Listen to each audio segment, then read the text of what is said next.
This episode is brought to you by Prime Video. In the small town of Holland, Michigan, nothing is ever what it seems. Behind the tulip festivals and pretty houses lay dark secrets that threaten to tear a marriage apart. Nicole Kidman stars in this darkly twisted thriller about a wife and mother whose quest to uncover her husband's secrets may get her more than she bargained for. Holland, streaming on Prime Video March 27th.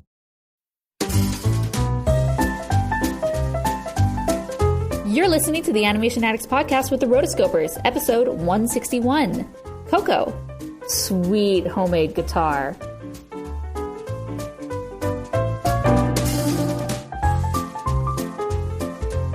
You're listening to the Animation Addicts podcast with the Rotoscopers, Disney, DreamWorks, Pixar, Don Bluth, and everything in between. My name is Chelsea Robson. You are here with me and my fabulous co-host, Morgan Stradling. Hello, hello. If you have never listened to the Animation Addicts podcast before, basically what it is, we're just a couple of friends who sit down every other week to discuss an animated film. Now, this could be something from the past, it could be something current, and today it is very current. We're talking about Pixar's Coco. We are really excited to talk about this. This is the #1 movie in America over the Thanksgiving weekend. No surprise there. There are a few things we're going to talk about, actually the whole movie, so if you haven't seen it, then this is your chance to bail, because we're going to be talking spoilers, and even more so, we're going to be talking about the oh-so-special short that played before it that surprised a lot of people. Some people knew this was coming, some people did not, and we will talk about Olaf's Frozen Adventure, so stay tuned. This is good times ahead. And it's the first Christmas I remember to date. And it's already worth the wait. Look at all the joy, and it's everywhere. I feel the Christmas spirit in the air. All right, so I want to talk about Olaf's Frozen Adventure. First off, I saw this for a press screening, and it did not have this short prior to it. And so I knew the short was supposed to be on it, and I was like bummed because I was like, dang it, I really wanted to see both of them, see what everybody else is going to be seeing. But they were like, no, that's not on there. So I was like, oh, okay. Well, I did my review for this movie on our YouTube channel, and I just got a lot of people that were saying all sorts of things. Like, it was just the whole gamut. Basically, either people love this short, and I've heard people say even they cried during it. And then I've heard other people that were like, oh my gosh, why are you subjecting me to this? So I was like, what? I don't know what to expect when going into this. Morgan, when you saw it, what did you think?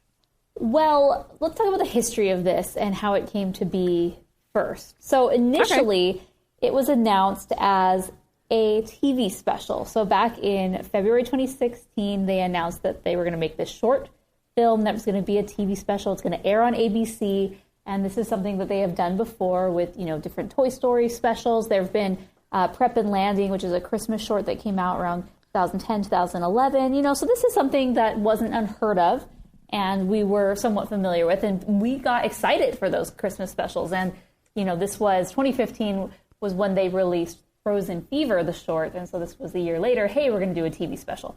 So it made sense, and of course now we're having a sequel feature-length film. Anyway, this past summer they announced that although it was intended to be released as a TV special, they decided to release it in front of Coco. So that kind of sets up the story. So this was initially intended to be a TV special, and instead it is in front of Coco. And so my thoughts is now you know that we are Frozen lovers, and we are the starters of Frozember, and we went to the Frozen premiere and covered it on the red carpet, and Frozen was our jam. Unfortunately, with all great things, sometimes there's just so much overload that even the best of things, there's fatigue. And I feel that right now, this kind of is the epitome of Frozen fatigue. Mostly because I felt that this short was so lacking in so many ways. I felt the short fell flat. It was very inauthentic. I felt that the characters weren't really true to themselves, and the voice actors sort of just phoned their performances in. Elsa, again, like there's no growth to her because she's always harping on losing her childhood and missing out on that. And oh, Elsa, oh, Anna. It's all my fault. And right. And it was way too long. Way too long. So those are my initial thoughts. We'll go into each of the different pieces, but what were your initial thoughts? Tell Me What Happened tells the stories of people having a really bad day, like Colin, whose bike ride was interrupted by a grizzly bear. He gave a little shake to sink his teeth in and then started carrying me down the logging road. In his case, a really, really bad day. What he was doing was eating me alive. But we also tell the stories of people who step in to help. If those loggers weren't there, I would have died for sure. Listen to the true stories of people who choose to save a stranger on Tell Me What Happened, an original podcast by OnStar. So I've heard everybody else's negative thoughts harping on it, and even on like the comments on the YouTube video, they were like, oh yeah, because this Coco actually came out first in Mexico because it was supposed to be in front of Dia de los Muertos, as it should be. But we shall talk about that later. And so it's been this huge thing. I had so many comments of people saying that they love this movie. Hey, hello from Mexico, and then there's this one person who got on and was like, yeah, actually that short, they took it off after the first 2 weeks. And yeah, they say that, oh yeah, it's only the first 2 week engagement or whatever, and then after that it's going to be gone.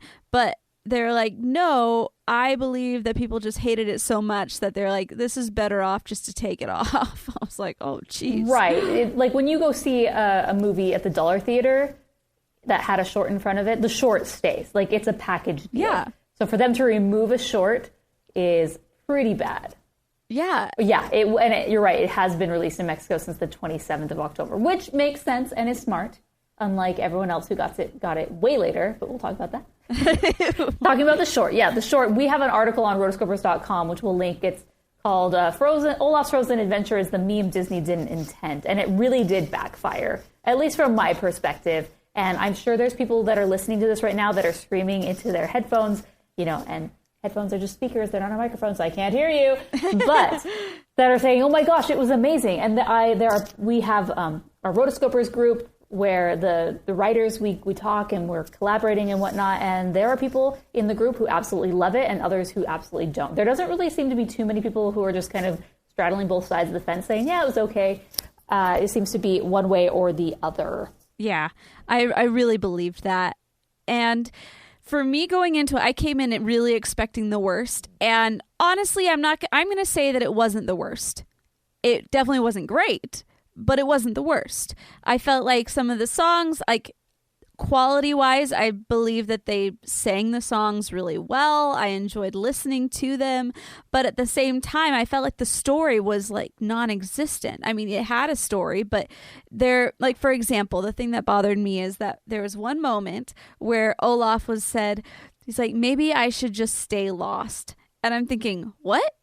At no point in time did they establish the fact that he was like feeling insecure about his place at the kingdom, Yeah, if anything, he was very much a part of royal life and everyone accepted him. Right. And so it's like that was probably the biggest thing that just left you like, I was not prepped for this moment of, now he's feeling, there was never a moment where he felt like he was insecure, and now obvious all of a sudden he's jumping to the that escalated quickly like to I am going to stay lost, I'm never going back. What? It was just weird.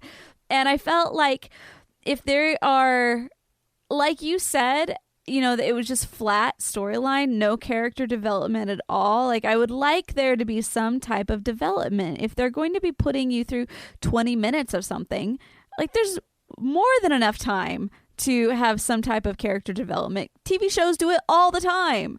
But I just felt like there was, each one of the characters were just like for example, Sven. I felt like his character was amped up way more than it should be.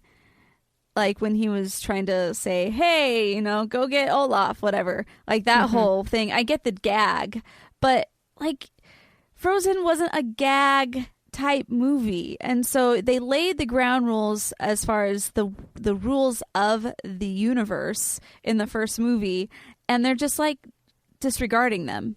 Yeah, a lot. The original team was not there. So it's directed by different directors, different producer. The music is done by different people other than Christoph Beck, who does the score. The songs are by two new people, Alyssa Samsel and Kate Anderson, rather than Kristen Anderson Lopez and Robert Lopez. And I think for those reasons, everything just feels like a few notches down. It just feels lesser quality. If this were just have been released as a TV short, I think it would have been better received because there's not necessarily that, the theater is where it's at, and there's just such high expectations, especially playing in front of a Pixar film. And even to me, the animation felt off slightly, or just not as high quality. And then, like I mentioned, there were certain parts where just the dialogue felt like there was no emotion in it, especially from Kristen Bell and Idina Menzel. I just felt that they were phoning in their performances. There wasn't real heart to it. But I think it's because the screenplay itself had little to no heart. I think the idea was, okay, let's do a short around the holidays, around Christmas. And so they do, and that's kind of the whole conception of this. And then okay, what holiday traditions are there, And so then that's kind of the premise of this, is let's follow, we're going to do all these holiday traditions. It's the first holiday where we're going to open up the gates. But hey, everyone else has their own holidays, and they're not really interested in being a part of ours. So then they realize, oh, wow, we're really alone. So then the whole short really follows Olaf as he's going to find other people's traditions, and some of them are things that we're familiar with, the other things are newer and gaggier. And everyone does their own thing, and that's totally cool, and that's what happens in real life. Everyone has their own way of celebrating the holidays. And then at the end, they just go into their attic, and they're like, oh, we actually do have traditions. I drew you a picture of Olaf every year, and that's our tradition. And to me, it was, again, going back to the missed out childhood of Elsa, that she missed out, that she feels guilty. And I just feel that we need to explore something different. Yeah. Yes, it's sad, and it is terrible that they missed out on so much time together. But I feel it like it was just kind of harping on themes slightly that were covered in the first film. There would have been some other sort of conflict. It would have been better to me. But this was just kind of like, what are the main things that work? Okay, Olaf singing a dopey song, the sisters singing a duet, and songs, right? So the different songs that are in here are Ring in the Season. That's with Kristen Bell, Idina Menzel, and Josh Gad. So the trio.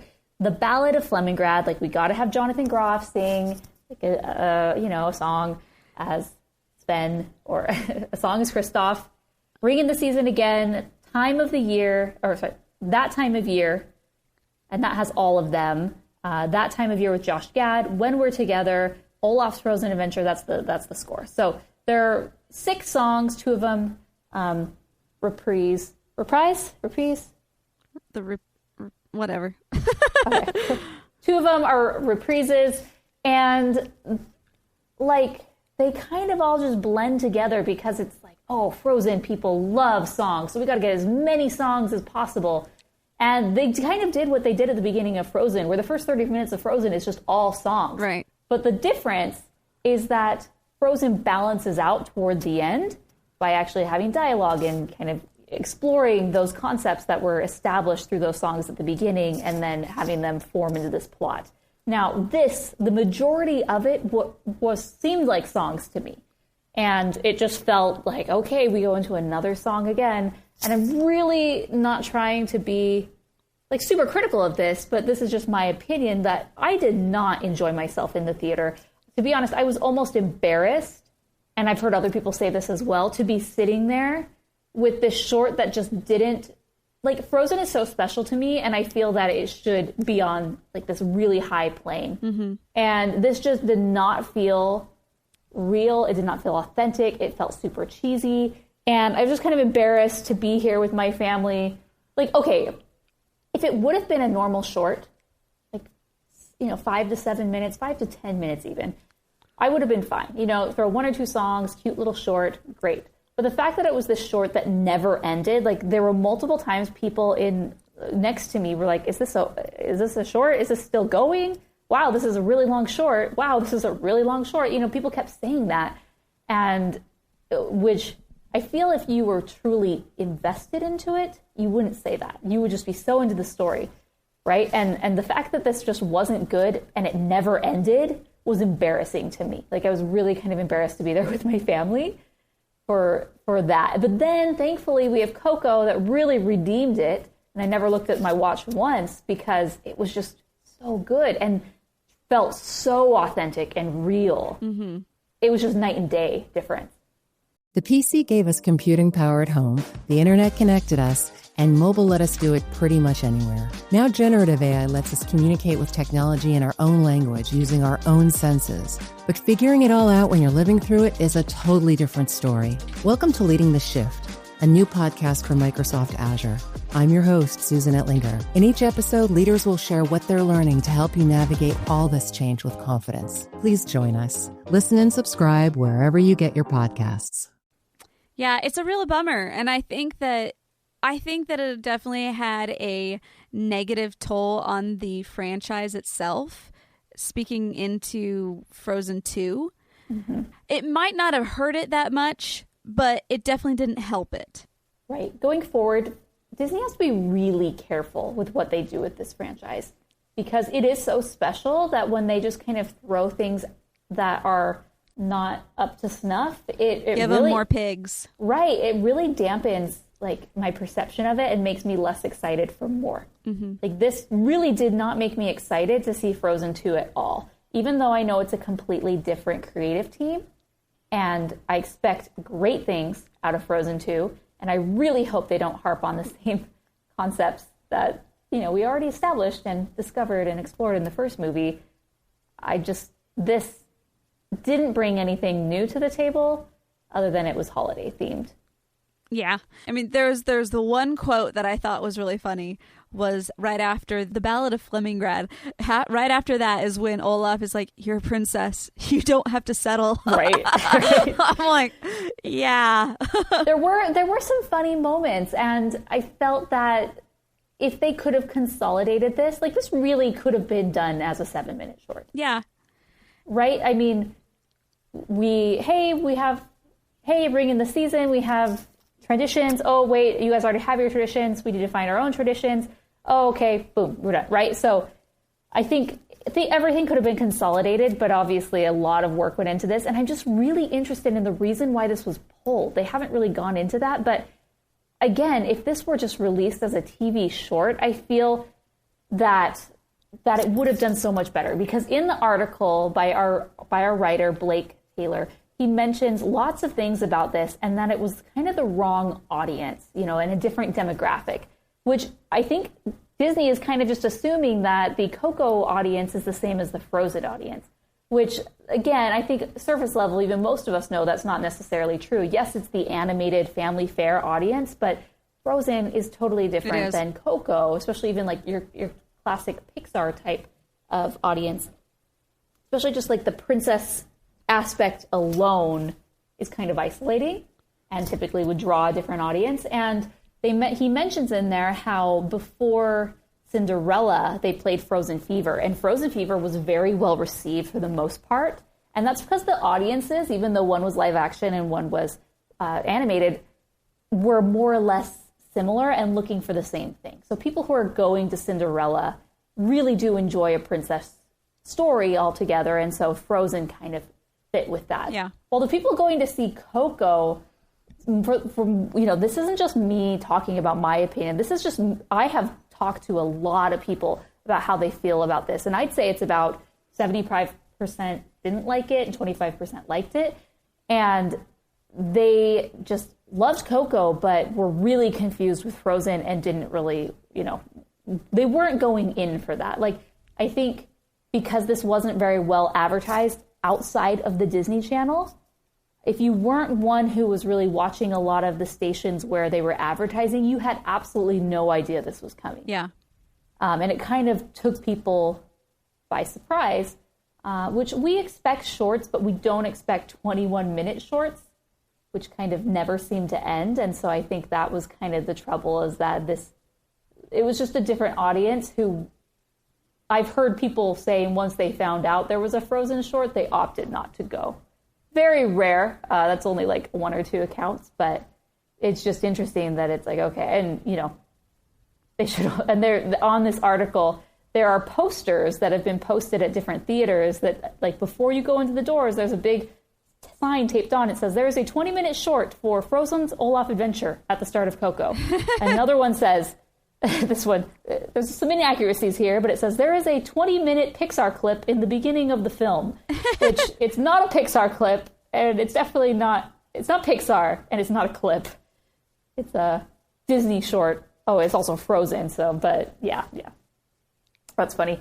So anyways, I really hate to start this on such a negative note, but, you know, as someone who loves animation and appreciates animation, and really for the most part is so excited to see all things animation, I was sad that I really did not like this. And the fact that I was even somewhat embarrassed to be watching it with my family is troubling.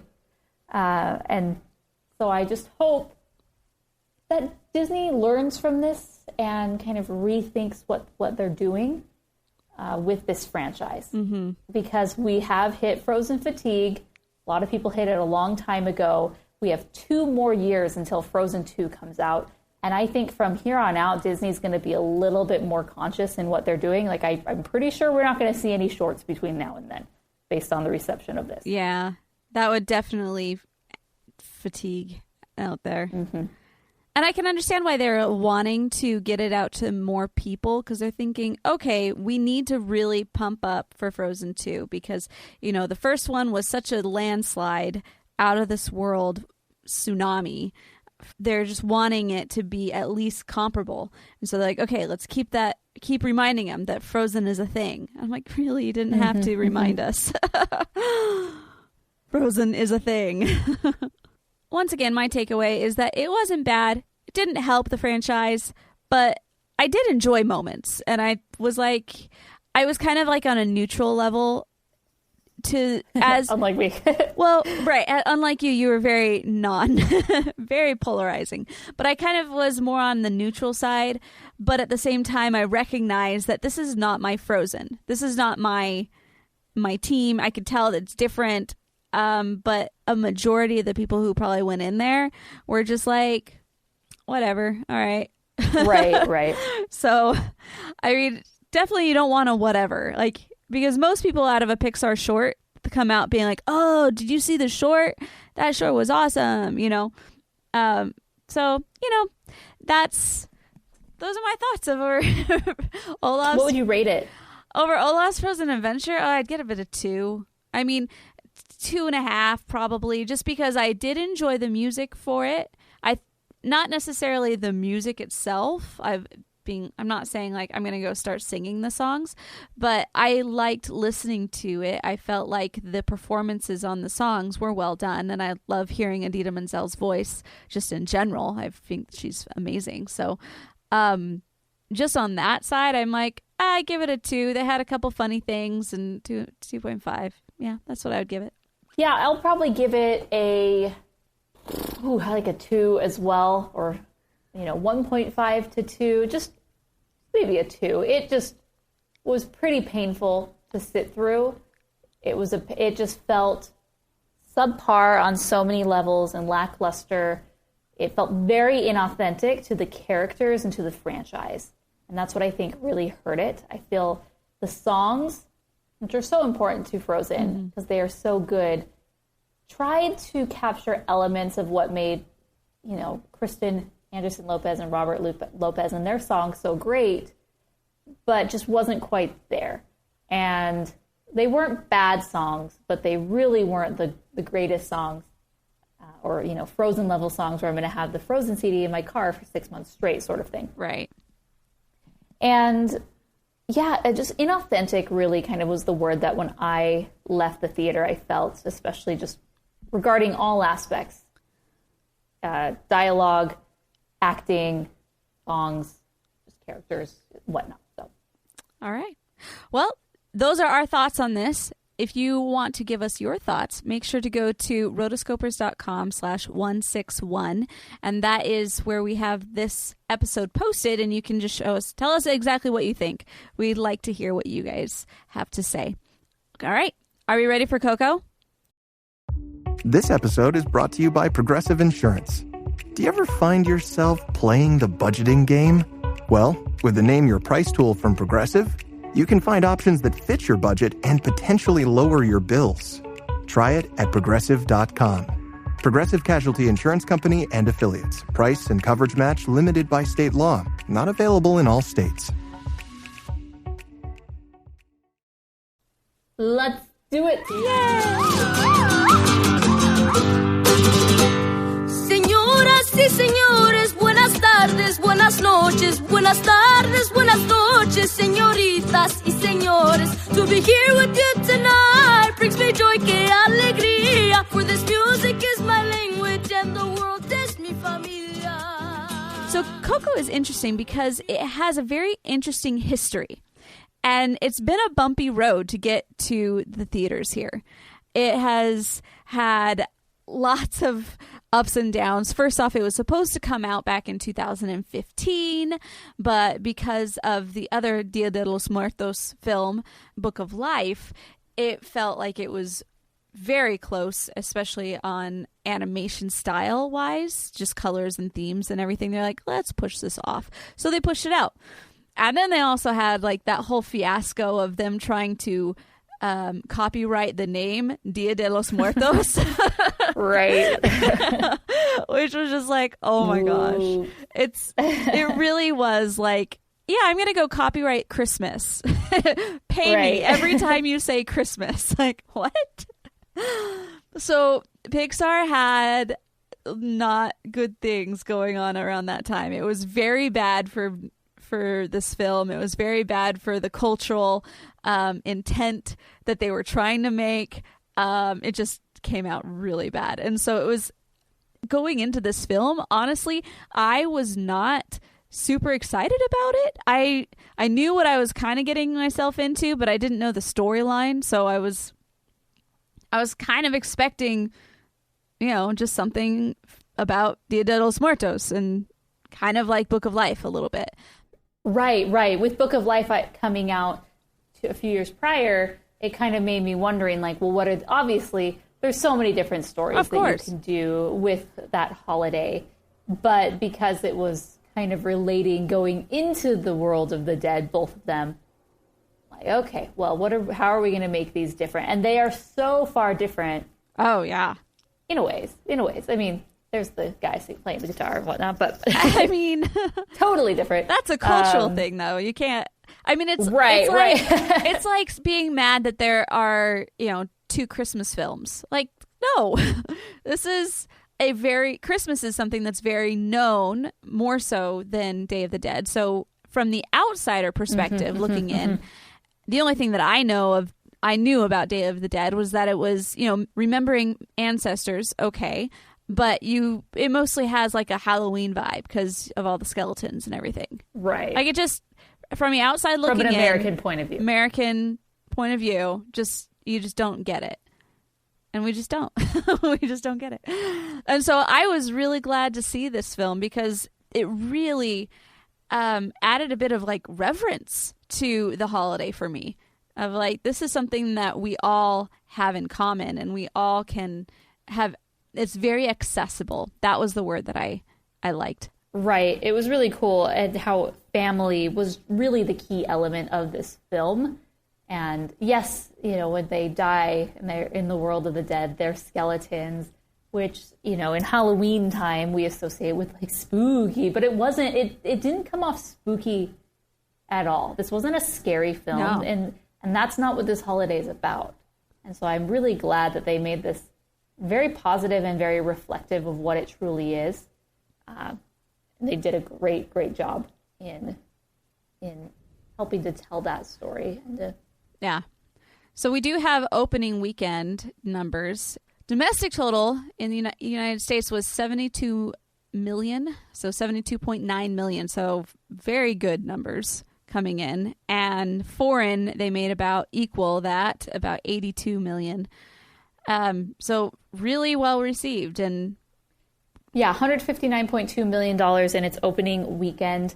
Budget estimated to be between 175 to 200 million. So very, very good. Their official release date for the United States, November 22nd, 2017. So there you have it. Mis amigos. Mis amigos. Let's talk about this movie. I love this movie. So the very first thing that I loved how they started it out with the story of, I think I'm cursed, and just talks about the walkaway musician, and then the fact that he talked about how, and she didn't have any time for that walkaway musician. It's like, yeah, everyone laughed at that. Like, go girl. But it's funny how it really goes to show what a matriarchal society that a lot of these families are in. So it's so fun. Yeah, I thought that was a very cool way to set it up. I loved the little, pennant banner, almost paper cut way that they told it. Yeah. That was very fun. And it really did a great job of establishing the history of this family and why they are the way they are, how they got there, meaning in the fact that they are cobblers and shoemakers, and what the Riviera family is today. And then we get to see the daughter of that initial couple, and she's very old, and then the mom, and the grandma and the mom. She's the great grandma, then the grandma, then the mom, and then him. Mm-hmm. And so that introduces us to the conflict, which is that he loves to play the guitar and loves music and has this secret shrine to his beloved Ernesto de la Cruz. Yes.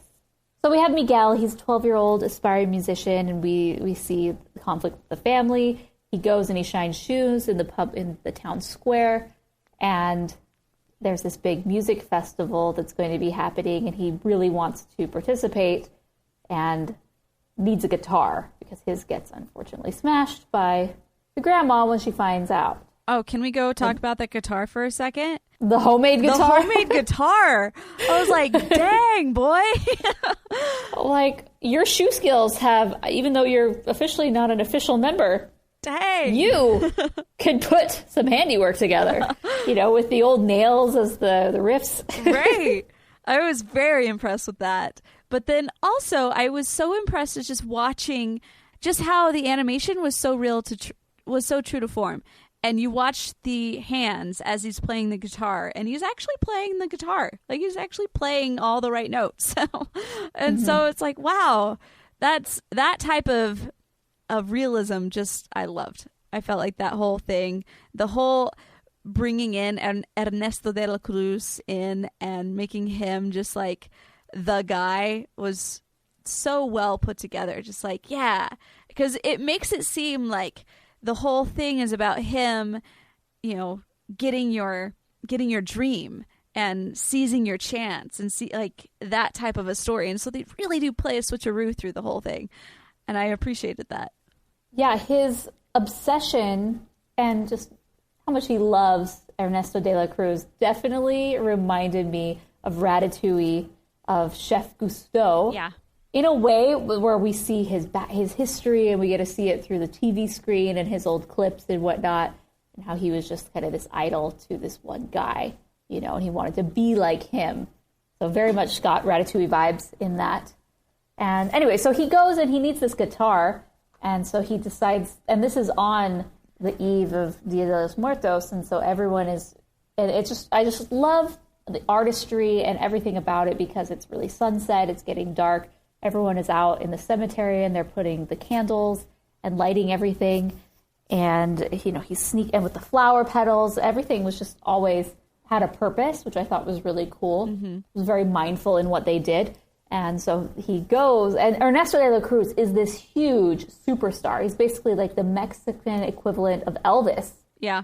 And he's been dead quite a long time, but still is just beloved and has all these different songs that people love and are so renowned and sings. And so apparently is from this town. So he has a big sepulcher basically where his remains are and his guitar is there. And so he just says, okay, well, I'm going to go steal this guitar. Wait, at this point, does he figure out he's his grandpa?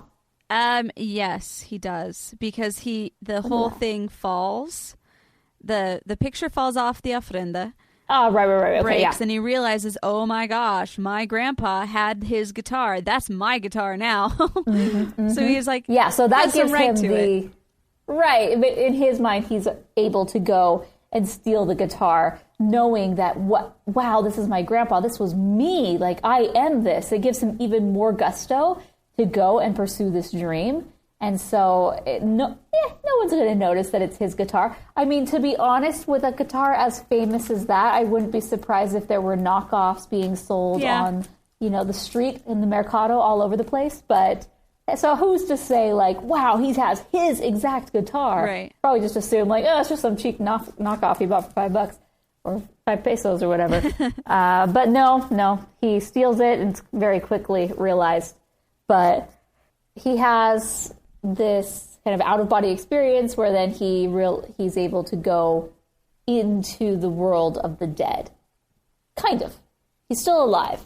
Yeah. So he's on the edge, I guess, between worlds, I guess you could say, because he was dead, but he's still not.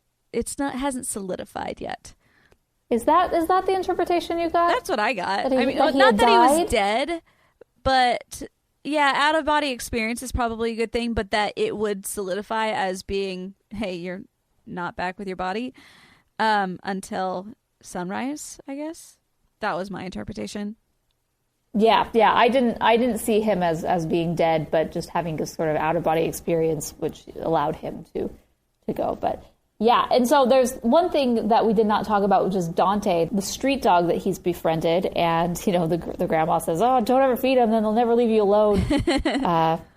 Now go get my shoe. He's the only one who can see him, meaning Miguel, and then Miguel can now see the ancestors, which is really cool because they were visiting this whole time, but no one could see them. Right. But it was very, very important for all of the ancestors for this very special day so they could come and see you and see how you've grown and just watch over you in a way. And it was that one night where it was allowed to happen. It was very special.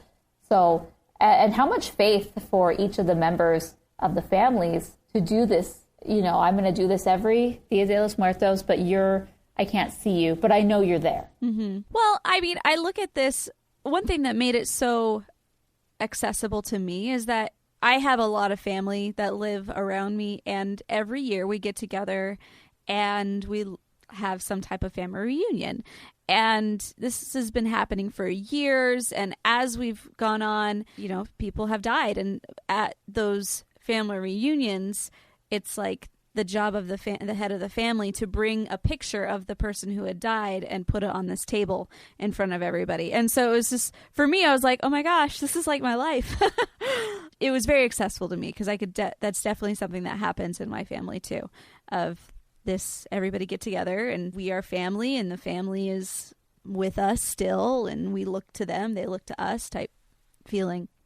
Yeah, family is the most important thing. Mm-hmm. So we enter this really amazing, beautiful world of the land of the dead, versus the land of the living. Mm-hmm. And it's so cool because they all have these different sort of portals and bridges that carry over to each one of the cities. And as meaning the land of the living, but the land of the dead is this one central unit, and it is so big and so large and all-encompassing. It's so bright and vibrant. It's not necessarily what you would imagine, the dead world to be. And it's what we learn is it is actually this kind of this middle place, this, intermediate place before your final resting place. And as long as you're always remembered on Earth by somebody, then you will always be able to remain in the land of the dead. They don't know what happens beyond that. Mm-hmm. But it is, I think because of that, because there's that fear of the unknown and of being forgotten, that they do not want to pass on. To them, as long as we're perpetually remembered, we can live in this place in harmony and have fun. And it is a thriving society where they have concerts, they have restaurants, they have galas, they have jobs. They have jobs. Like, he's the security officer, at the customs department. I got to get to my family here. Like, it's so funny. Yeah. There were a lot of really, really cool moments. And I love the character designs of those who have passed on. We got to see, through Miguel remembering the different pictures on the ofrenda, what they looked like living and then their dead counterpart. And it was just very, very awesome how their facial structures completely matched up. Your skeleton really was more or less the same. Yeah. The same bones that you had when you were alive. Here's a question I had. I mean, so at the very end, when the grandma dies, we're jumping back to that point, but this is just in my head right now. She comes back in the same form that she was when she died, or that was on the ofrenda. And so I'm thinking, okay, is it just that's how you died, or is it the way you were on the ofrenda? Because if it's the way you are on the ofrenda, I am going to burn every picture after the age of 40. So I'm like, no, you will only remember me. I want to be this as age. A young 20-year-old hot. Exactly. I'm vain, I guess. That was not clear. I'm trying to think. Yeah, because when he remembers them, it's the pictures on the ofrenda, which more or less was their last photo, last memory of them. Yeah. So they kind of this is the state that I remember you before you died, Yeah, it was just really funny in that moment when Mama Coco is so much older than her dad and even her mom. It's just sad almost. I would like to think that, your best version of yourself is what passes to the other side, but nope. Not for her. Definitely not. Yeah. One thing that I really appreciated about this whole thing is how basically every culture has its own idea of the afterlife, but in a way, everybody, it all centers around the family. In Judeo-Christian beliefs, specifics, the hearts of the fathers turn to the children. And this is, in a way, a manifestation of that. In my belief that is, all symbolization of family and remembering family. Well, and this is, in the Mexican culture, this is their way of perpetuating that on a yearly basis, of remembering that family is always going to be looking to each other. So I just felt like it was really cool and accessible to no matter what culture or religion or whatever you come from, you can probably find something that applies to you in your life. Right. And I think family itself is so universal and something that's so important to every culture. It would be interesting to find a culture that doesn't value the family very much. Yeah. There's one or two. But for the most part, family for each one of us is the most important things in our lives. It all comes back to family. And some of us have great family relationships and others not so much. And, there's different heartaches and sadness that come with that. But, the ideal is that we want to try to have this happy family unit, whether it's, with our parents and siblings. But if we don't have that, we want to go and create our own somewhere with someone, some people, right?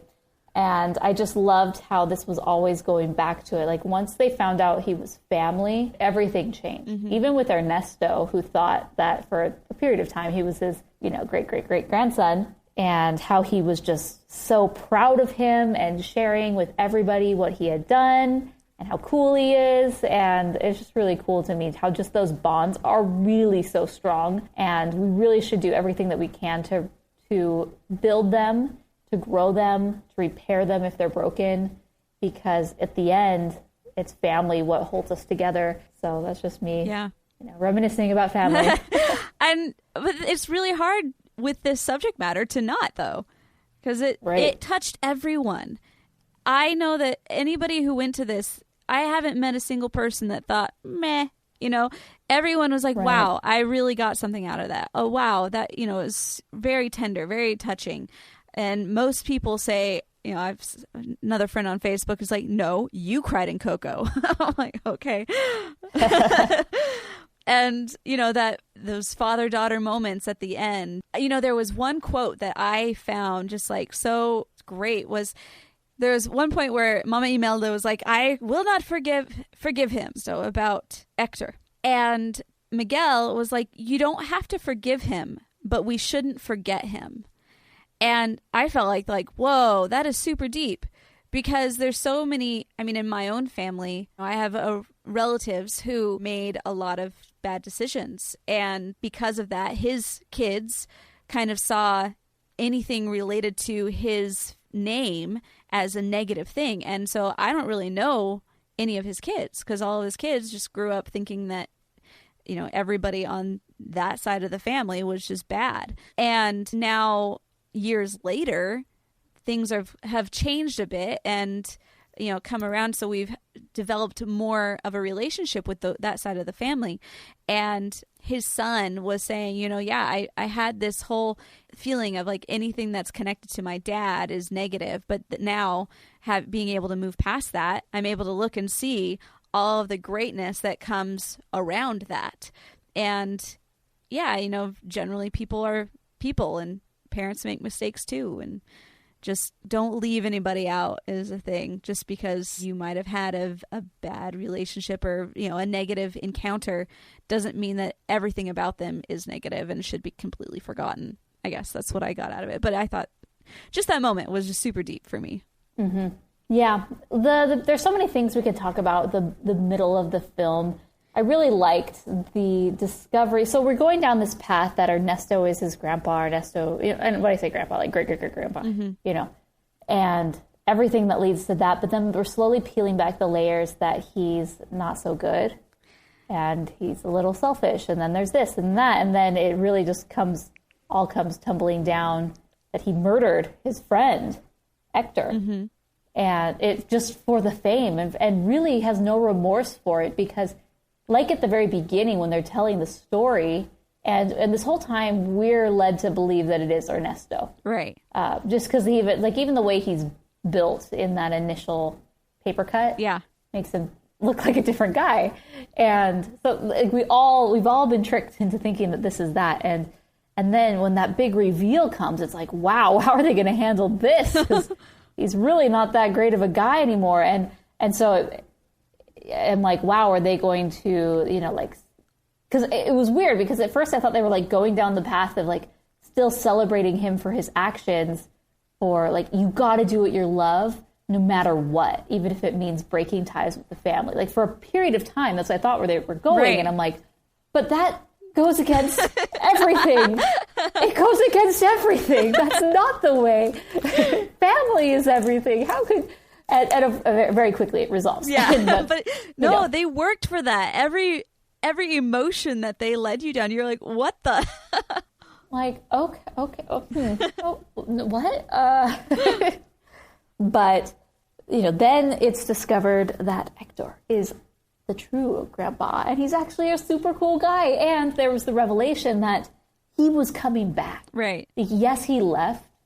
But he made the decision to come back. And we don't know at what period of time. Was it just a few months later, a few weeks later, years later? A day later. Nonetheless. We don't know. Right. And it doesn't matter. And that's the thing when people are making decisions and when you go down a wrong path, it doesn't matter when you decide to come back. Like, obviously, the sooner the better. Right. And it'll be a better process, you know, going back. And there'll be less wounds to heal and whatnot. But... he came back, and he had made that step. Unfortunately, he was killed in the process, and no one knew. And so then when they finally tell, and the family is very much, even in the world, even in the land of the dead, still very much against Ernesto. They don't even talk about him. Well, no, they know that it's not Ernesto, right? But they do not talk about music, and they do not talk about the dad. The grandma wouldn't even really know. Because they never talked about him. So Coco was really the only one that would have known. Been like, hey, is this your dad? Like, no. Well, but the mom knew who she married. Like, she knew she didn't marry Ernesto. Oh, yeah. No, I'm talking about, I'm talking about grandma. So of the living family. Oh, right. Right. Yeah, but yeah, you're right. Like, he could have just asked, like, hey, so Were you married to Ernesto? Can I ask him?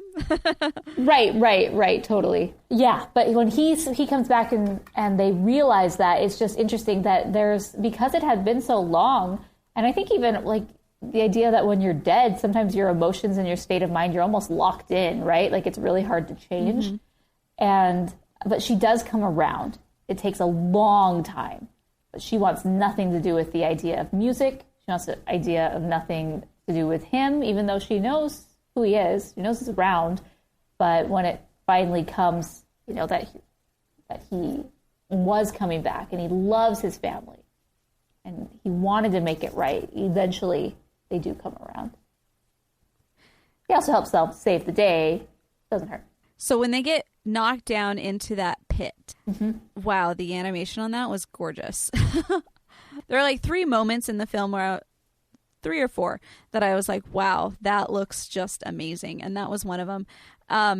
When they're in the pit. And then that whole reveal of like, wait, so you're my girl? Like, 10 minutes ago, I thought I was related to a murderer. This is a huge upgrade. Right. I was like, this is nice. And how about the spirit animal? Those were cool. Those were awesome. I liked the porcupine who was passing around hors d'oeuvres. That made me happy. I mean, just the whole thing was super clever. And the alebrije. The alebrije, what they're called. Yes. There's a lot of Spanish words that I need to learn. I don't think alebrije is like one in normal context that you would use, but that's cool to learn it. Nothing comes up in, daily conversation, but yeah. Or maybe it's just a dog. It's like a spirit. No, I know. Yeah. No, I'm quoting it. Right. The alebrije come in many different forms and of many different powers. Or maybe it's just a dog. Right. Okay, so tangent, I was listening to a different podcast, and they were talking about how they were going to take his daughter to see Coco. And they're like, what is that? I don't really know what that is. It's about Day of the Dead? They're like, yeah, it's about Day of the Dead and the dog. And the dog's named Coco. And they hadn't seen it. And clearly, that's what they had gathered from the TV commercials. I had seen it at that point. And I was like, no, that's not what it's about at all. They're like, yeah, so I think it's about this dog. And I'm like, oh, it's so much better than that. Don't even. That's so funny. The dog was a good addition, though. I appreciated him. And he served a purpose. He did. He served a good purpose. There were a couple moments where I was like, oh, that's like this movie. It's like, oh, now he earns his wings. Like, I literally said that right before he earned his wings as the angel, And then the other part was when Coco was like, I have, it was almost like, I have the picture, or I have the other slipper. Like, there were just these points of like, I feel like I've seen this movie before. Right. Just elements that were put together in a new way that most movies are like that, though. Mm-hmm. Everything resolves, and Ernesto de la Cruz is shamed. The whole world is broadcast to what he has truly done. And then that is passed back to the real world, where his legacy in the real world is tarnished significantly, so much that a year later, his shrine is just in ruins and no one cares about it.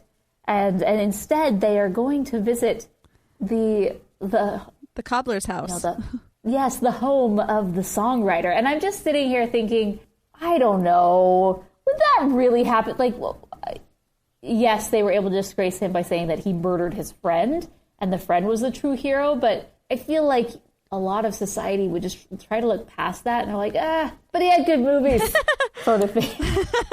Not saying that's okay, no, but that's society. You know what I mean? I could also see it as, it wasn't like everybody was going to their house, and it's not like their house was like now the big mansion. Right, like, I mean, they just had a couple people there, like, oh, that's cool. It's like, if you're going on the tour of famous people's homes in LA, it's just like, not everybody's doing this, but you have a couple people who are interested. Yeah, and then he's, the family, both sides of the family, dead and living, come around that music is a good thing, and it opens up this new door, and he has so much talent because of who his family is. Mm-hmm. He's able to really be himself. And it felt like another Ratatouille moment where there's this song playing and there's the camera swooping and the family's having a party and they're eating. It was like at the very end of Ratatouille when they The one, basically the only song in the movie that has lyrics, it's in French, is playing, and they're all eating and enjoying the new restaurant. And the same thing here, is the family's like enjoying. It was like total knockoff to me of the end of Ratatouille in the best of way possible. Right. Basically, my point was before. It's like there were a lot of these moments, like a great knock, like, or what is the word? Where it's like homage, paying homage, yeah, but inspired. It's also like flattery. Yeah, imitation is the purest form of praise, or something like that. Right. Like they took all the best parts, make it work. So purest form of flattery. Yes. So as far as being a Pixar movie, obviously there's going to be, the normal stuff you look for. The Pizza Planet truck drives by. Very obvious. Very obvious. Did you catch any of the other things? I didn't. I was just so invested in the movie that I really wasn't looking for Easter eggs. Yeah. I think it would have been really difficult to find them, too, if they probably put them in, like, the world of the dead, because you change the color of things, and you're like, okay. Yeah. But if you stick around to the very end, after the credits, the thing that I really appreciated is, like, this is dedicated to all of those who have inspired us. And so it looked like all of the major people at the studio put a picture of one of their ancestors on this little collage. Aww. It was super sweet, and it was like, that's really tender. I appreciated this movie a lot, and I don't know of any way to, like, improve upon it, honestly. There was never a point in time where I was like, yeah, that one, I'll look past that, Right. That, to me, is the purest form of flattery. Just like, this is good. And the music. We had a lot of people online that were, first off, they were saying, everyone's hello from Mexico. And they're like, yeah, the music was one of a kind. It's so great. And then they're also talking about how some people were saying that the movie itself was much better in Spanish, which I can see how it could be, considering that it is that culture. And they had a lot of Easter eggs for the Mexican culture too. Like they had very famous people in Mexican culture, like in the world of the dead, just kind of like in the background, and people are like, oh, that was awesome. But some people were saying that the music itself was better in Spanish than it was in English. One person said specifically that the English lyrics seemed a little more careful than the Spanish. And I was thinking, well, that's kind of how, Spanish music is, though. It's, in general, a lot more passionate, I guess you could say, than music in English. It's just how it is. I went ahead and I listened to the whole soundtrack in Spanish too, and I felt like, because it's not my native language, I can't get the exact, like, the full feeling, the full effect, I guess, but I felt like it was really good from what I can understand. Yeah, that's awesome. All right, so final thoughts and rating it? I basically just said all the thoughts that I can say, I guess. But rating, I'm going to give this a 5 stars. I felt like it really worked for the payoff. And I appreciated all the details and the finesse and the careful planning it took to get from point A to point B. It felt very, the word that you used earlier, authentic to the culture, authentic to the subject matter, as well as eye-opening in a lot of ways for anybody who is now looking at this holiday in very different eyes. Mm-hmm. So 5 stars for me.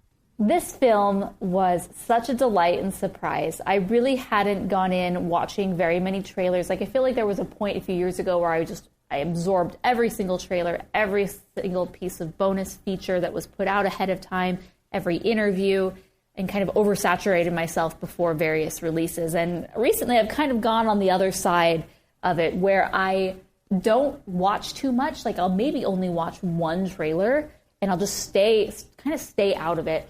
And so I was excited to see this, but not totally jazzed or pumped. Like, I knew it was going to be good because it was Pixar, but at the same time, I wasn't just like so excited to go see it, right? Like, I knew I'd see it, and so I did. Yeah.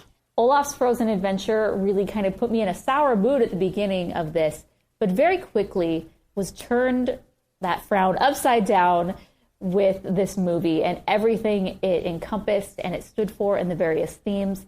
Just with even the first 5 minutes of the film, I just had that Pixar magic that you just can't. It's just Pixar. I don't know what it is. They are just so good at creating these stories that just are timeless and just so multifaceted. And so I went into this and it just seemed to get better and better and better. And while Olaf's Frozen Adventure felt very inauthentic, this felt 100% authentic and real and good. Yeah. And I loved it. And I really enjoyed this movie so much and thought it was so well done. And I'm trying to think what I would rate it, 4.5, 5 stars. I'm going to give it 5 stars because it really had lots of great elements. I think we could go back on a Roto rewatch a year from now with more time behind us and see, where the dust settles. But for right now, initial thoughts are 5 stars. Very good. Yeah. I saw this twice. I cried twice. And I knew it was coming at the end, and yet I couldn't help myself.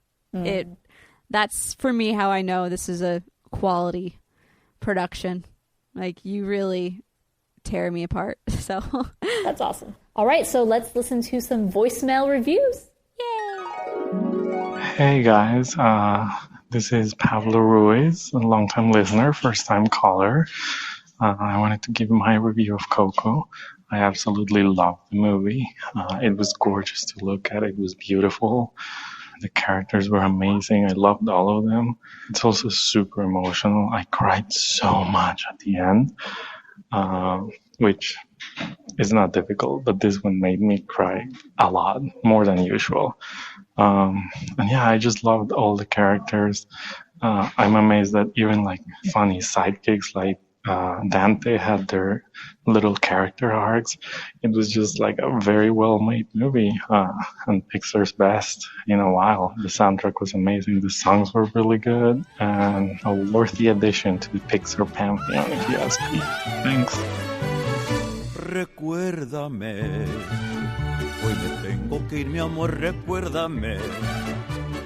All right, guys, thank you so much for joining us for this episode of the Animation Addicts podcast. Of course, you can join the discussion at rotoscopers.com/161, and that's where you can leave your review of Coco, join in the discussion. It's very fun there. I'll also include that link where there is quite a bit of discussion going on about Olaf's Frozen Adventure. So go check that out. Rotoscopers.com is your place for all things animation, news, reviews, interviews, and lots of opinions. And what I love about the website is that we have very regular readers and commentators who go and post, and we have a very civil discussion, which I think is great. Yeah. There isn't a lot of hate in our comment threads, which I think is just a caliber of the type of animation fan that we attract. Yes, we can have a civil discussion, positive and negative, about a film and whatnot. And we don't have to all love things. It definitely, not everyone agrees, but it's very civil and we treat each other very nicely. So I love it. I thank you guys for listening to the show. Thanks for supporting the show. If you'd like to continue to support the show this holiday season, it would mean a ton to us. Just go to rotoscopers.com/Amazon. And the cool thing is that if you go to any link on our website that's an Amazon link, those are affiliate links. So we do get a kickback for anything you purchase using that link. It doesn't cost you anything additional. It's just a way that you say thank you for sending me to this great product that you recommended, or maybe we didn't recommend, but we included a link anyway. And one of the cool things that Amazon recently has done is that if you click any link on the website, now it will actually convert it to your native Amazon location, which is pretty cool. So if you're in Canada, you just go to rotoscopers.com, or you go click on a link. Let's say you're reading the review of Cars 3 that I posted on the website, and you're like, hey, I want to buy it. You click it, and it will just go straight to your Amazon CA website, and you just purchase it through there, which is cool. So that's very awesome. Now, if you're just wanting to go straight to the portal, rotoscopers.com/support has all of the various links for our affiliate program. So basically, it's just the abbreviated version of your country. We include this in every single show note, just so you know. Every single show note on the webpage, rotoscopers.com/161, you can find all of these, but rotoscopers.com/AmazonCA, rotoscopers.com/AmazonUK, rotoscopers.com/AmazonDE for Germany. So, that's what you can do. Start your Amazon shopping there. We appreciate it so much. If you just start your shopping using our link, we really, really do appreciate it. It helps to cover the different hosting costs for the website, which I must say, our website has not been down in a little while, which I appreciate because we've been able to upgrade to better hosting packages with more capacity. So that way the site just doesn't crash all the time and is a hot mess. So thank you guys. You make it possible. Also, if you'd like to consider being a patron, go to our Patreon, rotoscopers.com/Patreon. We have a lot of really cool perks there at different levels. At our $1 level, you get access to our weekly news show that we put out. So every week we put out This Week in Animation, also known as TWIA, and we review that week's news from the previous week. It's really fun. And then if you are a $5 patron, you get that episode, you get that weekly show, plus a monthly Roto Rewatch where we go back and we review a film that we've previously done. There's 161 films just that we need to re-review. And we've done about 5 or 6 of them so far since we've started the Roto Rewatch. November was Frozenber, so we got Frozen.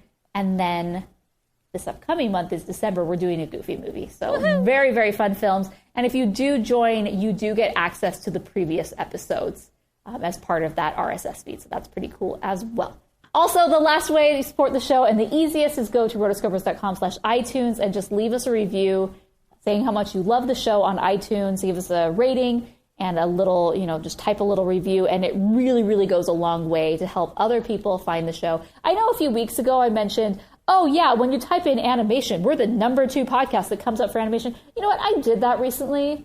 That wasn't true. So I don't know. The algorithm's changing all the time. But if you guys went and did that review, maybe we would get more. Maybe we'd go back to our #2 spot. I don't know where we are now currently, but it's all good. You guys are listening. Tell your friends. And yes, thank you guys for being such great listeners. Send us your voicemails at rotoscopers.com/voicemails, or you can call us at 406-646-6575. And of course, you can use those phone numbers or that voicemail line to leave us a voicemail for our next upcoming movie. We're moving into Christmas holiday territory, so we decided that we are going to be doing The Polar Express. Yay! From 2004. I actually have never seen this movie. I've seen bits and pieces on TV. I feel like it's always showing on TV. That particular scene with the hot chocolate on the train stands out to me. I feel like that's very widespread. They show it a lot, but other than anything else, I have not seen it, and I'm excited to. And I know this goes into the Uncanny Valley, which we will discuss. So send us your voicemails for that, and until next time, we are the Rotoscopers.